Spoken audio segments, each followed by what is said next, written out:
Muy buenas tardes, amigos, amigas.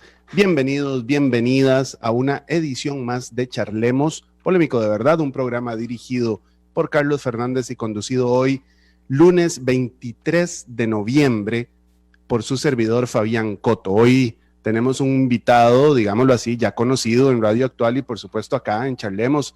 Es economista, es consultor, es además presidente del Partido Liberal Progresista, y creo que no necesita mayores presentaciones que estas que acabo de decir. Ya ustedes sabrán o se imaginarán de quién se trata, amigos, amigas.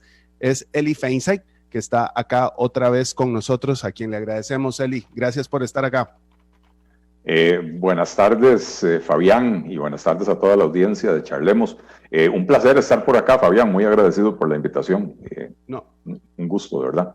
Gracias a vos, Eli. Me gustaría tomarme la licencia de decir que ya sos un amigo de Charlemos. Me tomo ese atrevimiento. Así lo considero yo también. Y estamos muy agradecidos nuevamente por tu tiempo y por estar acá. En un momento, amigos, amigas, cada vez, en verdad, yo quisiera que los lunes o los días que empezamos una semana y tal, no llegar y decir, qué fregado está todo, pero es que es inevitable. Y esto me lleva a algo. Cada entrada de gobierno, no sé si ustedes estarán de acuerdo conmigo, si Eli estará de acuerdo conmigo, o dicho de otra forma, cada crisis, porque ahora cada entrada de gobierno, cada gobierno es una crisis. Cada crisis suscita a menudo el nombramiento de alguna especie de estructura paralela que le confiere de alguna u otra manera legitimidad a los gobiernos, una legitimidad que no tienen en definitiva, ¿no?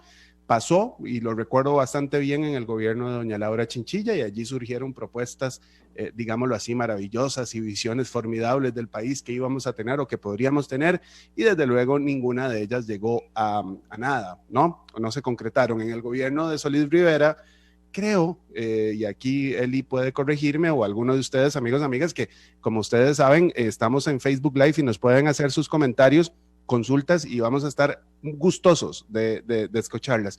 Pero el gobierno de Luis Guillermo Solís, no recuerdo que haya ocurrido nada de eso, porque de alguna manera la administración Solís Rivera ya se sabe como que nunca le hizo caso a nadie, ¿verdad?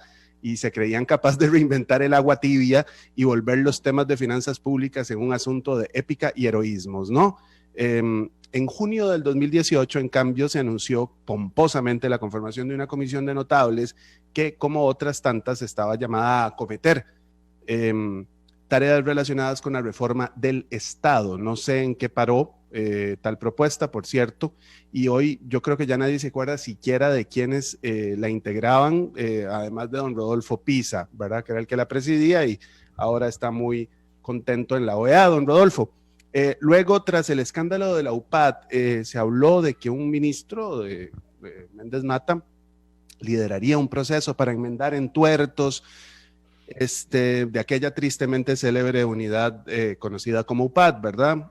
Y a día de hoy tampoco sabemos en qué paró ese proceso. Y ahora están las mesas de diálogo, desde las cuales, según algunos, podrían surgir propuestas consensuadas de cara a nuestra renegociación con el Fondo Monetario Internacional. Ustedes recordarán, amigos, amigas, que la primera propuesta provocó una efervescencia social tremenda, porque básicamente consistía en aumento de impuestos, no había mayor cosa. Ya dije que pareciera que estas estructuras paralelas al gobierno son como una especie de muletas de legitimidad.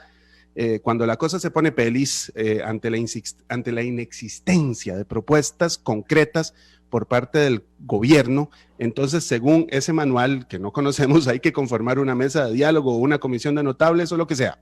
Eli, vos has estado siguiéndole la pista de cerca a este tema y a muchos otros, pero en cuanto a este, más allá, y lo digo en serio, es una pregunta genuina. Yo me he tomado la tarea de leerlo, mi hermano me pasó el documento final, el fin de semana estuve viendo, pero digamos, más allá de clavar la lotería con impuestos y reducir deuda política, ¿qué acciones concretas surgieron de estas mesas de diálogo? Ahorita me gustaría que habláramos del tema de Hacienda Digital, que no lo mencioné deliberadamente, que es algo que nos vienen prometiendo desde hace no sé cuánto tiempo, pero respecto a eso, ¿qué más surgió, Eli? Sustantivo, digamos. Bueno, lamentablemente, Fabián, no mucho. Lo más sustantivo que surgió de ahí fue la promesa de un recorte adicional en el gasto primario en el año 2021 por 150,000 millones de colones, y eso representa más o menos 0,43% del PIB, y otros 170,000 millones de colones en el 2022. O sea, este gobierno comprometió al próximo a un recorte del gasto. Y eso representa otro 0,47. Digamos que es sustantivo porque entre las dos cosas suman un 0,9% del PIB, y es algo que es positivo en las circunstancias actuales donde la recaudación ha caído, la actividad económica en general ha caído, y hay que reconocer que ya no es una pregunta, la pregunta ya ni siquiera es cuál es el tamaño de aparato estatal que queremos tener, es cuál es el tamaño de aparato estatal que podemos darnos el lujo de tener. Y entonces, para mí eso es algo positivo, es absolutamente insuficiente, pero son pasos en la dirección correcta. Ahora, son recortes temporales del gasto, no son recortes permanentes, no son recortes estructurales. ¿Qué quiero decir con esto? Para poder llegar a esos 150,000 millones el próximo año o 170,000 el siguiente, lo que se va a hacer es agarrar el presupuesto es un documento súper extenso con varios miles de líneas, donde en cada línea hay un programa y qué sé yo, y entonces vamos a ver a cuáles programas podemos quitarles un poco de plata o a cuáles actividades del gobierno podemos quitarles un poco de plata para llegar a esos 150,000 millones de colones. Si por la víspera se saca el día, los recortes van a ser más en inversión, en obra pública, que en gasto corriente, porque eso fue lo que se hizo con el último intento de recorte del gasto, ¿verdad? Y es exactamente lo contrario de lo que necesitamos hacer. Lo primero que necesitamos hacer es mantener la obra pública, porque eso genera actividad económica, eso genera empleo, y eso genera a mediano y largo plazo un potenciamiento de la capacidad productiva del país, ¿verdad? Pero, insisto, vamos a ver línea por línea, dónde se pueden quitar aquí 5,000 millones, allá 18,000, hasta que lleguemos a 150,000, pero son partidas que permanecen en el presupuesto. Entonces, nada impide que en el 2023, en el 2024 o en el 2028 esas partidas vuelvan a crecer, vuelvan a inflarse. Por eso yo hablo de la necesidad de hacer recortes estructurales del gasto, y eso quiere decir recortes que una vez que usted los hace, ya nunca más se vuelven a dar esos gastos, ¿verdad? Entonces, ¿qué quiere decir esto? Cerrar instituciones obsoletas, fusionar aquellas entidades que están duplicadas, y entonces una vez que usted cierra instituciones, cierra programas, fusiona los que están duplicados, hay líneas del presupuesto que simplemente desaparecen. Entonces desaparecen en el 2021 o desaparecen en el 2022 y ya no pueden en el 2023 o en el 25 crecer, porque ya la línea no está ahí. Entonces, esa es la diferencia, digamos, entre recortes temporales del gasto versus recortes estructurales del gasto, que es lo que tenemos que hacer. Aparte de eso, bueno, hay varias medidas, y entre todas el gobierno dice que suman más o menos 2,2 puntos porcentuales del PIB, y en la situación en la que está el país, todo suma y todo es positivo, ¿verdad? Pero lo que tenemos que entender de los resultados de esta mesa es que en reactivación económica son prácticamente nulos los resultados. En recorte del gasto, en reforma del Estado, no hay absolutamente nada, ¿verdad? En reforma tributaria tampoco hay prácticamente nada, ¿verdad? Y en reducción de costos de producción del país no hay nada. Y lo que sí hay es un poco de contabilidad creativa, que a mí me preocupa. Por ejemplo, uno de los acuerdos de la mesa fue pedirle al gobierno que levante un listado, que haga un inventario de propiedades ociosas que se podrían vender, lotes y terrenos, y a eso se le asigna un valor de 0,2 puntos del PIB. Y uno dice, si ni siquiera conocen la lista, ¿cómo hacen para asignarle un valor? El otro es el tema que entiendo que lo querés dejar para después, pero Hacienda Digital. Hasta hace una semana se hablaba de que lo que se espera, el rendimiento esperado de la aplicación del programa de Hacienda Digital es de un ahorro, digamos, o una mejora en recaudación de 0,25% del PIB anual. Bueno, de pronto, de la noche a la mañana, por arte de magia, aparece 0,50, ya no 0,25. Entonces, duplican el impacto de ese programa, que ahora podemos hablar más en detalle de él. De manera que lamentablemente, después hay otras cosas que son cosas que ya estaban aprobadas. El proyecto Pagar, que es otro 0,25, 0,26% del PIB. Eso resulta que la Asamblea Legislativa lo aprobó la semana pasada. La venta de la cartera de crédito de CONAPE al Banco Popular. De ahí, Fabián, eso es pasarse dinero de la bolsa izquierda del gobierno a la bolsa derecha del gobierno. O sea, al final de cuentas, se generó plata de manera ficticia, ¿verdad? Ajá. Sobre ese tema, Eli, amigos también que nos escuchan, amigos y amigas, me parece que sería interesante profundizar un poco en esto de reactivación económica, y lo digo porque es quizás la preocupación, no es quizás, lo dicen los estudios que se han hecho tanto del CIEP como del Programa del Estado de la Nación, la preocupación de todos y todas nosotros que estamos acá en este país, que estamos y que nos tenemos que enfrentar diariamente a los rigores de la cotidianidad, es decir, que hay gastos corrientes, que hay comedera, que hay alquiler, en el caso de quienes alquilamos, como yo, que hay luz, que hay todas esas cosas. El tema de la reactivación económica es fundamental. El documento dice literalmente una cosa que a mí me llama la atención, porque siempre, o sea, es que yo tengo 39 años y tengo muchos de estar oyendo esto, cuando se dice, no, para reactivación económica, y siempre es lo mismo, readecuar la normativa para flexibilizar los requisitos para facilitar el acceso al crédito para las micro, medianas y pequeñas empresas. Tengo años de estar oyendo eso y nunca ha pasado. No va a pasar porque seguimos viendo en este país la banca para el desarrollo como un apéndice de la banca comercial. Y la banca para el desarrollo no puede desarrollarse, valga la redundancia, con criterios de banca comercial. Si el primer requisito para que usted obtenga un crédito de banca para el desarrollo es tener una garantía real, es decir, una propiedad que usted puede hipotecar, listo, ya excluyó automáticamente por lo menos al 80% de los beneficiarios putativos del programa, ¿verdad? Y si se le van a aplicar los mismos cánones de medición del riesgo que se le aplican a las operaciones comerciales, entonces, nuevamente, usted está automáticamente excluyendo a un montón de personas que podrían ser beneficiarias de banca para el desarrollo, ¿verdad? Y en Costa Rica seguimos manteniéndolo bajo, digamos, la égida de la SUGEF. Y la SUGEF tiene una normativa muy clara, no es culpa de la SUGEF. La SUGEF tiene una misión muy clara, pero que no es una misión que tenga que ver con objetivos sociales de promoción de actividad económica por parte de las micro y pequeñas empresas, ¿verdad? Entonces son dos cosas completamente distintas. Es un discurso vacío que le encantan los políticos tradicionales de este país.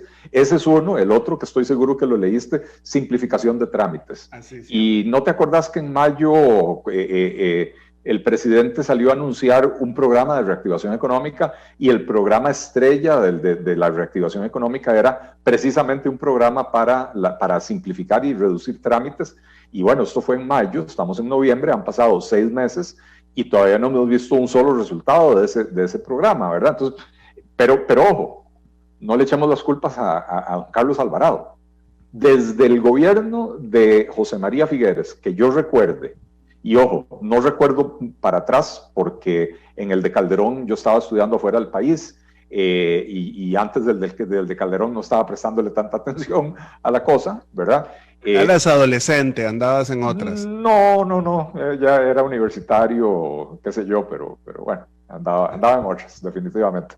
Desde el gobierno de José María Figueres, 94-98, todos los gobiernos, sin excepción, han tenido un programa de mejora regulatoria, cada uno con otro nombre: simplificación de trámites, desregulación, etc.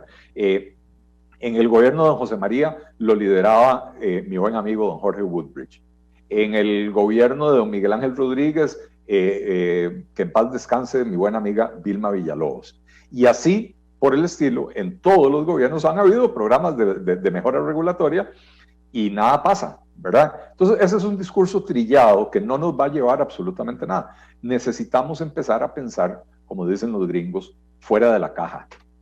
Outside the box. No podemos seguir pensando en recetas tradicionales cuando tenemos una economía que lleva una década estancada, y es que hay que reconocerlo de esa manera. Lleva una década creciendo a tasas anémicas de crecimiento. En la década anterior, no en la última década, sino en la previa a esa, la economía costarricense crecía un promedio del 5% anual. Teníamos desempleo estancado en 20-22% de la población. Pero no desempleo, pobreza estancada en 20-22% de la población, pero teníamos un desempleo manejable, razonable, 6-8%. En la última década, antes de la pandemia, el crecimiento fue 3,5%, en promedio 3,5% anual. Si con 5 no nos alcanzaba para resolver los problemas de fondo, con 3,5 mucho menos. Y entonces, mediante una política social, básicamente de regalar dinero a las familias pobres, logramos mantener la estadística de pobreza maquillada en el orden del 20 al 22%. Pero el desempleo se nos disparó. El desempleo promedio de la década anterior a la pandemia fue del 10%. Bueno, para ser exacto, fue un 9,90 y pico por ciento. El desempleo promedio a lo largo de toda una década. Y en los últimos 5 trimestres antes de la pandemia, Fabián, el desempleo se nos disparó por encima del 12%. De hecho, en esos 5 trimestres promedió 12%.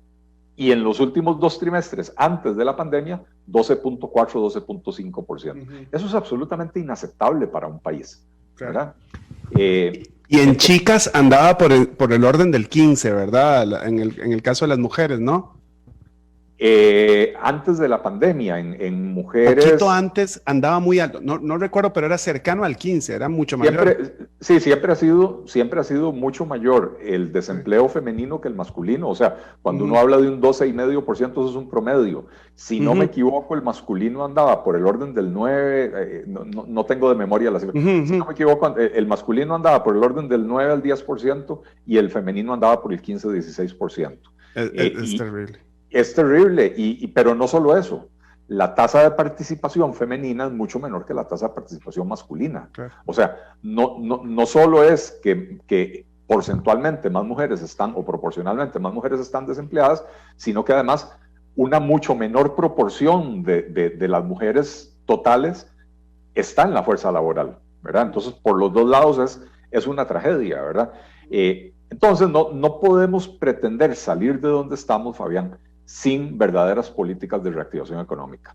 El mayor crecimiento económico, hay que entenderlo, no siempre se traduce en mayor empleo, sobre todo cuando ese crecimiento económico se da en un contexto de un cambio tecnológico importante, porque muchas veces la nueva tecnología viene a reemplazar puestos de trabajo. Pero definitivamente, sin crecimiento económico no hay política de empleo que funcione. Y sin crecimiento económico tampoco hay una solución sostenible para el problema de las finanzas públicas. Como decían nuestros abuelos, sin cacao no hay chocolate, ¿verdad? Es una cosa que a veces parece demasiado obvia, pero no le prestamos tanta atención, ¿verdad? Así es. Voy a leer algunos comentarios, amigos, amigas, y Eli, que estás acá con nosotros. Vamos a leer unos comentarios de personas que están acá y te mandan saludos. Israel Núñez te manda saludos. También Eric Corrales, Daniel Guzmán desde Arenilla de Cartago, que ese es un paisano mío. Arenilla es un nombre interesante porque en realidad es Guadalupe. A ver, Arenilla era el nombre histórico, pero ahora se llama Guadalupe. Entonces, claramente don Daniel Guzmán Ovares es un guadalupano de cepa, porque esos son los que saben que se les decía Arenilla. Diego MRR, no sé, dice que hace una alusión al tema de de simplificación de trámites, ¿verdad? Y dice cómo es posible que para la realización de un trámite de construcción de vivienda sigamos durando en promedio 60 días. Yo creo que esa es una cosa que da en el clavo, ¿verdad? El testimonio de don Diego, porque históricamente, ¿verdad, Eli? Y esto un toquecito antes de ir a la corte, me encantaría escuchar tu opinión antes de ir a corte. Históricamente en las crisis, el tema de la construcción siempre sale, ¿verdad? Así fue, digamos, don Cleto, después de la crisis, don León Cortés, después de la crisis de los 30 acá, el tema de la ley de la varilla y la varilla y el cemento y tal, es una cosa ordinaria, digamos, entonces se facilita eso porque es como una locomotora, ¿no?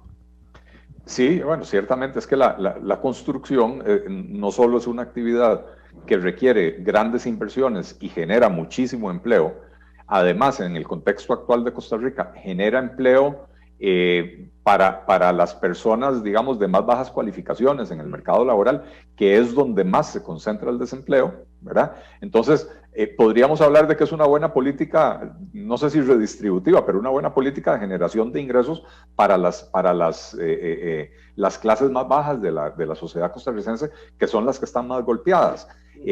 Pero no solo esos elementos, sino que además la construcción es precursora de otro montón de actividad económica. Cuando hablamos de la construcción de un hospital, bueno, el equipamiento del hospital es tanto o más caro como la construcción del propio hospital. Y entonces esto genera un montón de actividad comercial, esto genera un montón de capacitaciones para el uso de nuevos equipos, etcétera. Genera actividad por todas partes. La construcción de un complejo residencial. Bueno, las personas compran la casa y eventualmente van a necesitar muebles y electrodomésticos y otro montón de cosas, ¿verdad? Algunas de las personas tienen ya cosas y las llevan, pero otras cosas siempre es necesario comprar. Entonces, la actividad constructiva es precursora de mayor actividad económica y por lo tanto es importante que sea una actividad que crezca sanamente en la economía. Y lamentablemente, desde antes de la pandemia, la construcción en Costa Rica el año anterior a la pandemia se había contraído en 2 dígitos, ¿verdad? No recuerdo el 13, 14%, una cosa así por el estilo, y ya con la pandemia ni hablar. Sí, gracias Eli, y gracias también a ustedes. Nos aclara don Daniel que en el código postal todavía aparece como Arenilla, Guadalupe. Yo no sabía eso. También nos dice Evisir, Siles Matarrita, le dice a Eli que ya todos sabemos esto, que traiga propuestas. Al final, don Evisir, vamos a darle un espacio para que Eli nos cuente un poco de sus ideas y de sus propuestas concretas para esto. Antes, bueno, por supuesto, vamos a ir a un corte, amigos, amigas, sigan acá, pero ya volvemos, no se vayan.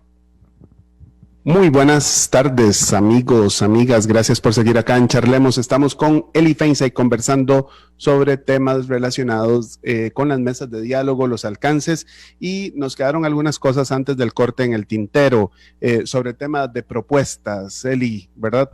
¿Te gustaría profundizar sobre eso? Sí, claro, para responderle la pregunta a la persona que la hizo. A ver, ciertamente hay que hacer propuestas y si usted me sigue en mis páginas se dará cuenta de que constantemente estoy haciendo propuestas en las páginas del Partido Liberal Progresista también.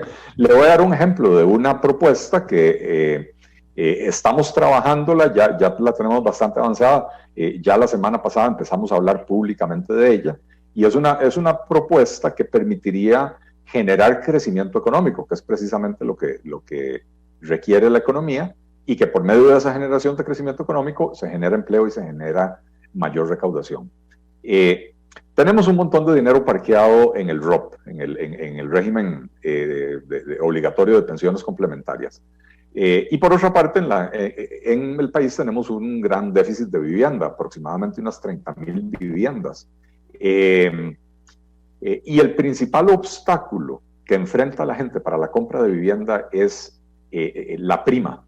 Porque la gente usualmente tiene ingresos que le permiten endeudarse, pero no tienen los ahorros suficientes para pagar la prima de la casa.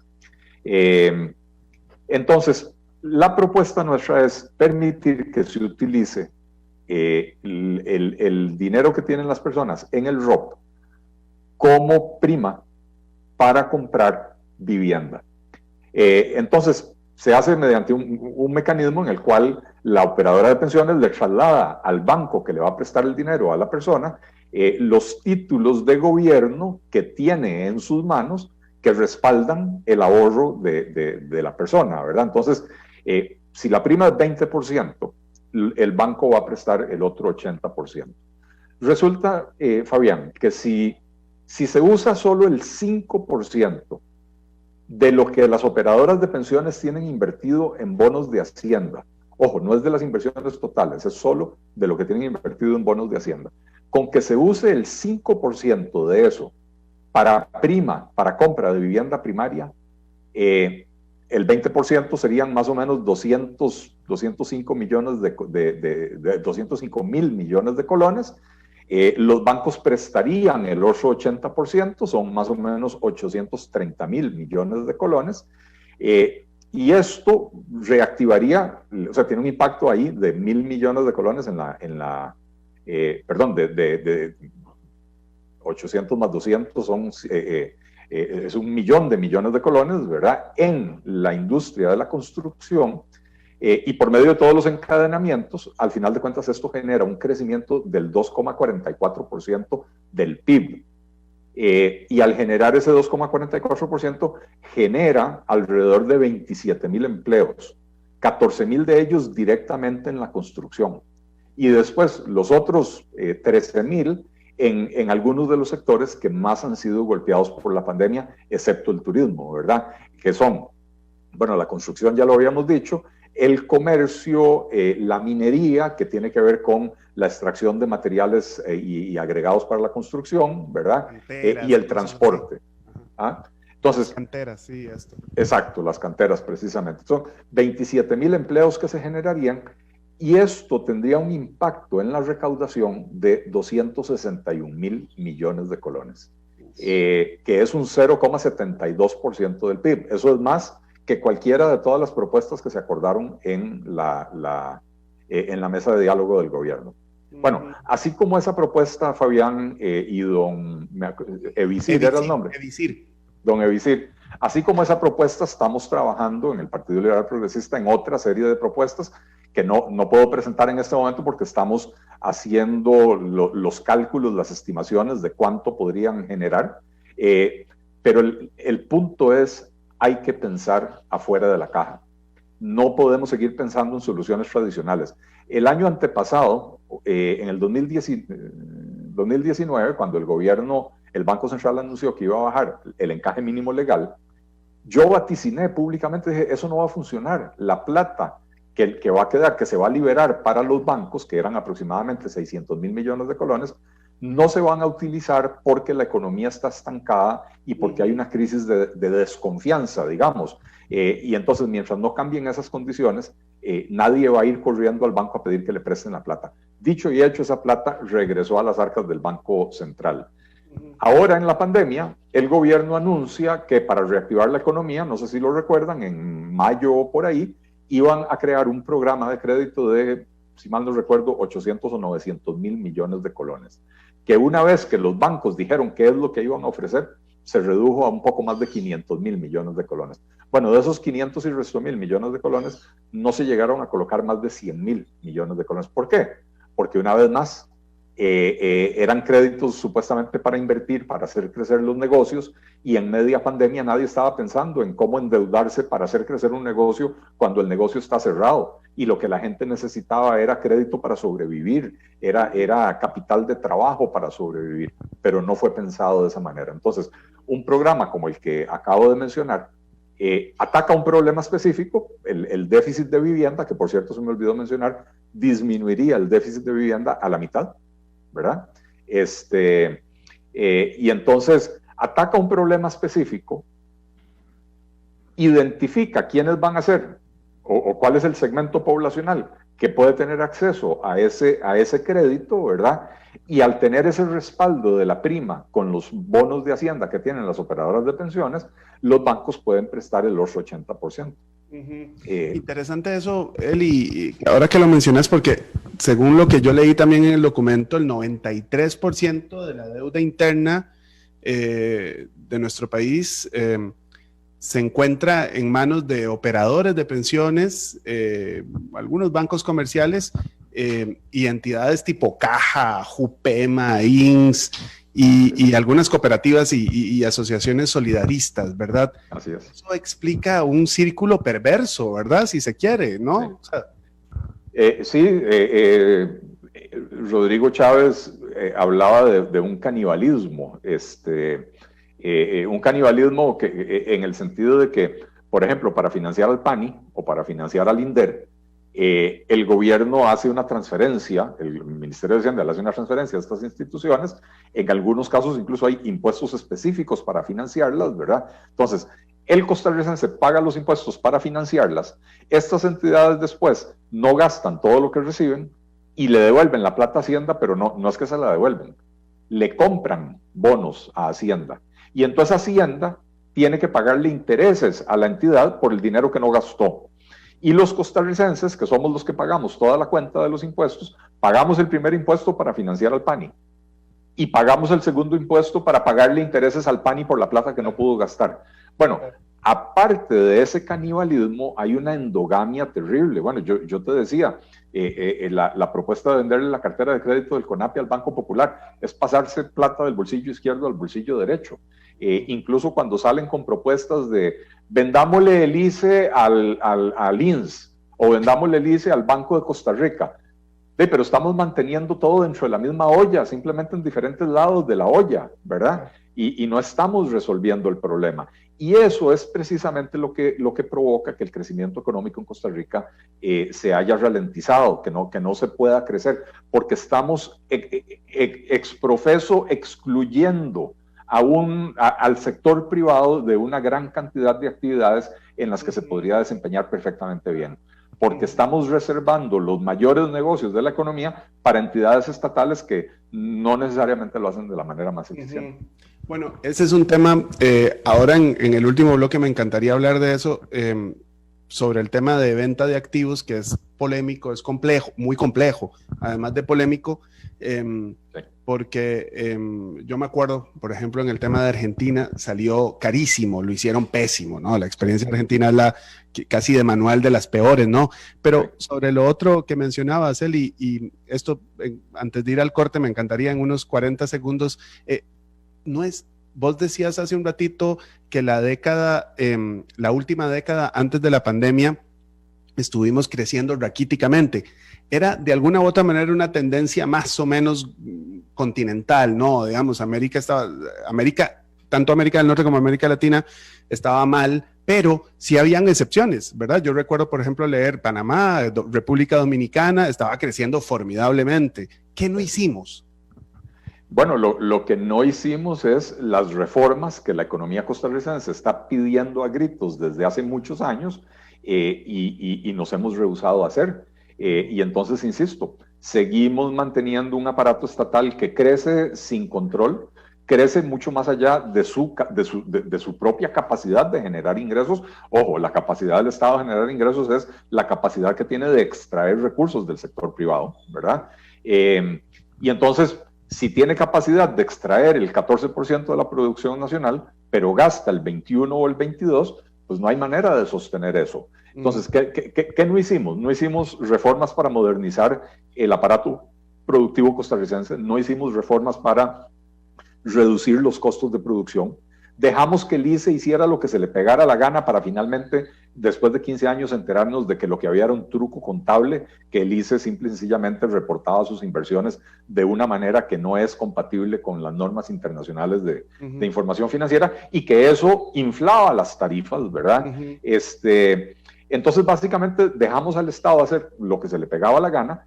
Recordá, Fabián, la política expresa del gobierno de Luis Guillermo Solís fue brincarse la contratación administrativa, permitirle a las entidades gubernamentales contratar directamente con otras entidades gubernamentales, aunque fuera para contrataciones en actividades en las que no había experiencia. Por ejemplo, cuando el Ministerio de Justicia contrata a la empresa de servicios públicos de Heredia para que sea la proveedora de brazaletes, las tobilleras, las tobilleras electrónicas para los reos, ¿cuál experiencia tenía SPH en brazaletes? ¿Acaso SPH produce esas tobilleras? No las produce. Al final de cuentas, lo que hizo SPH fue ganar una licitación sin concurso y darse media vuelta, ir a subcontratar sin concurso a una empresa que fue escogida a dedo para que viniera a vender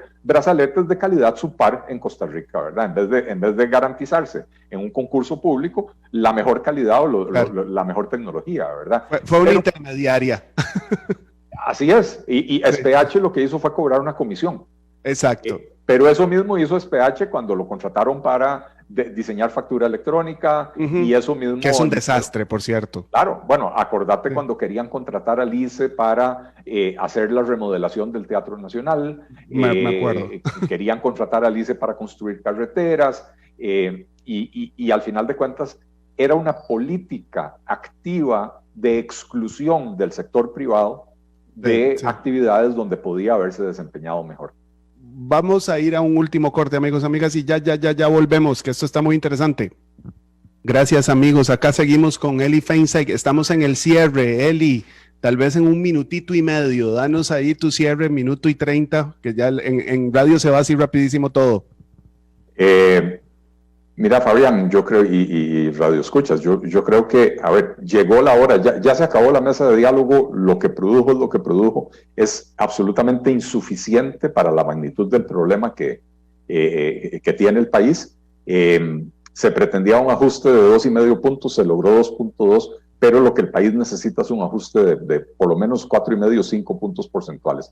Es hora de que el gobierno se decida a gobernar, a tomar decisiones. Las decisiones no van a ser fáciles, pero tiene que ir a conversar donde se toman las decisiones en la Asamblea Legislativa y tratar de convencer a suficientes diputados de que le aprueben una reforma significativa.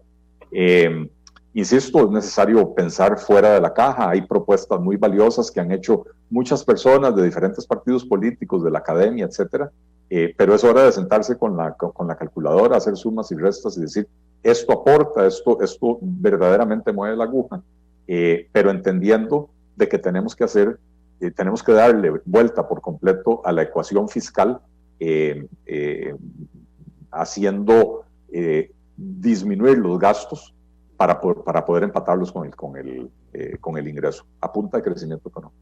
Eso, gracias, Eli, en verdad te agradecemos mucho tu tiempo, sabemos que estás muy ocupado y en verdad es un gusto tenerte acá, gracias. Muchísimas gracias, Fabián, el gusto es todo mío, un placer siempre estar por acá.